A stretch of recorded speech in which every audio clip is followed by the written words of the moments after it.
Hello everybody, how are you? कैसे हैं आप लोग मेरे छात्रों? आज हम लोग क्रिस्टल सिस्टम के बारे में पढ़ेंगे। पिछले क्लास में जैसा कि हम पढ़ चुके हैं कि क्रिस्टलीय ठोस चार प्रकार के होते हैं और क्रिस्टलीय ठोस में क्रिस्टल जालक होता है। क्रिस्टल जालक यानी कि क्रिस्टल लैटिस, जिसके कारण क्रिस्टलीय ठोस इतना कठोर होते हैं। अगर हम सोचें कि ये जो ईंट है इतना कठोर क्यों है, ईंट इतना कठोर क्यों है? क्योंकि ये क्रिस्टलीय ठोस है। इसमें अवयवी कण यानी कि कंस्टिट्यूएंट पार्टिकल्स एक निश्चित ज्यामिति में सजे होते हैं। तभी आप जब ईंट को अगर तोड़ते हैं तो देखते हैं कि इसके अवयवी कण इस प्रकार से बिखर जाते हैं। तो हम ईंट को इतना कठोर मानते हैं क्योंकि उसमें यही अवयवी कण निश्चित ज्यामिति में सजे होते हैं।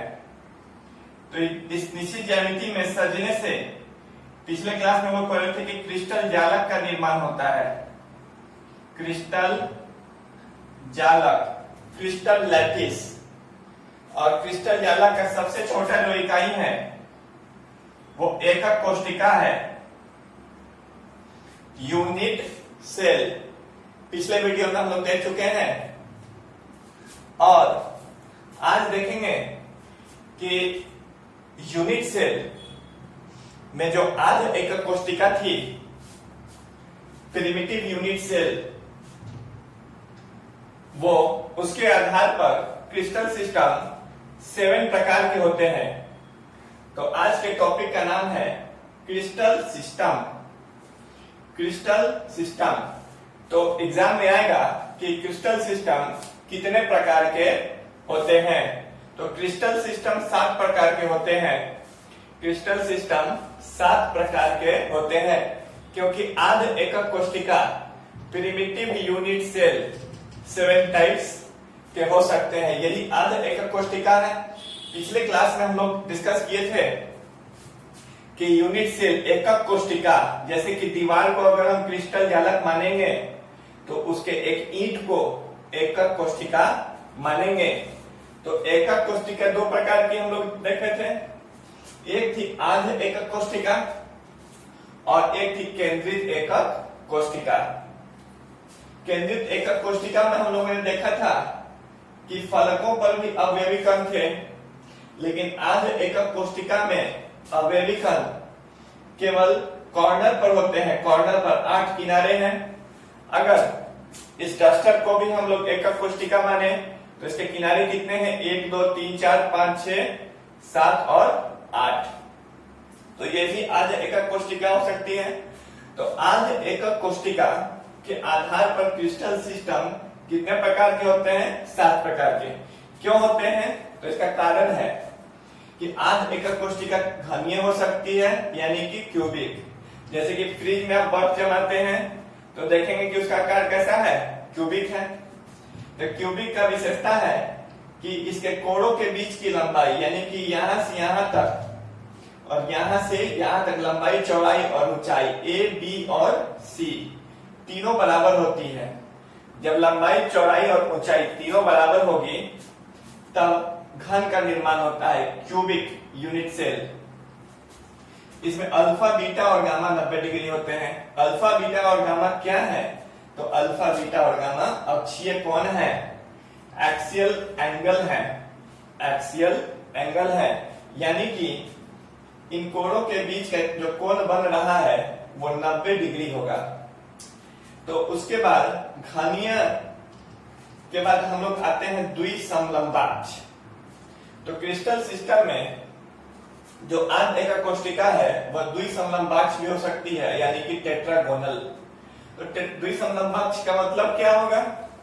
तो इसका मतलब यह होगा कि ए और बी बराबर होंगे लेकिन सी बराबर नहीं होगा, जिसके कारण हम देख सकते हैं, इसमें हम देखते हैं कि लंबाई और चौड़ाई समान है लेकिन ऊंचाई अलग है। यानी कि ए और बी समान होगा लेकिन सी असमान होगा, जिसके कारण जो हमारा आध एकक कोशिका है इस आकार की हो सकती है। इस आकार को हम टेट्रागोनल बोलेंगे। इसमें अल्फा बीटा और गामा 90 डिग्री होंगे, जिसके कारण ऐसा आकार हो जाएगा।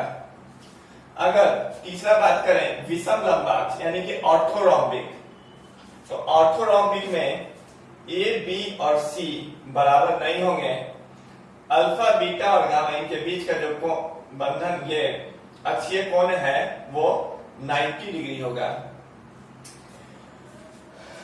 और चौथा है एक नताक्ष मोनोक्लिनिक।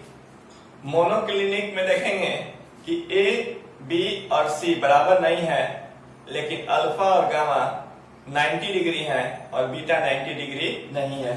अगर इसको कागज का बना हुआ माने तो अगर इस पर जोड़ लगाएंगे तो इसमें अक्षीय कोण तो बदल जाएगा, जिसके कारण थोड़ा सा दबा हुआ रहेगा।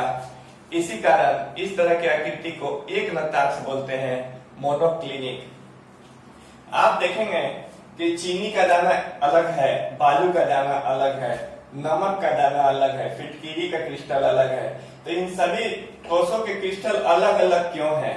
इसका कारण है कि क्रिस्टल सिस्टम के 7 प्रकार के होने के कारण इनमें अलग अलग तरह के क्रिस्टल सिस्टम उपलब्ध हैं। यही कारण है कि नमक का क्रिस्टल अलग तरह का है, चीनी का अलग तरह का है, यूरिया का क्रिस्टल अलग तरह का है। और पांचवा जो है षटकोणीय है, हेक्सागोनल। हेक्सागोनल यह आकृति होती है। ये त्रिसमनताक्ष है, रोम्बोहेड्रल। और एक है त्रिनताक्ष, ट्राइक्लिनिक। तो रोम्बोहेड्रल में हम देखते हैं कि ए बी और सी बराबर है, अल्फा बीटा बराबर है, लेकिन गामा 90 डिग्री नहीं है, यानी कि यहां से अक्षीय कोण बदल जाएगा गामा का। समझिए कि अगर टीवी का एक डब्बा है तो उसको आप अगर दाब लगा देंगे तो थोड़ा सा दबा हुआ रहेगा, उस प्रकार से त्रिसमनताक्ष की आकृति हो जाएगी। और एक त्रिनताक्ष जो है ट्राइक्लिनिक, इसमें ए बी और सी बराबर नहीं है, अल्फा बीटा और गामा भी बराबर नहीं है। इस तरह से क्रिस्टल सिस्टम कितने प्रकार के होते हैं? 7 प्रकार के। क्रिस्टल सिस्टम के आधार पर हम जान सके हैं कि नमक के क्रिस्टल अलग है, फिटकिरी के क्रिस्टल अलग है, बालू के क्रिस्टल अलग है, कांच के क्रिस्टल अलग है। क्यों अलग है?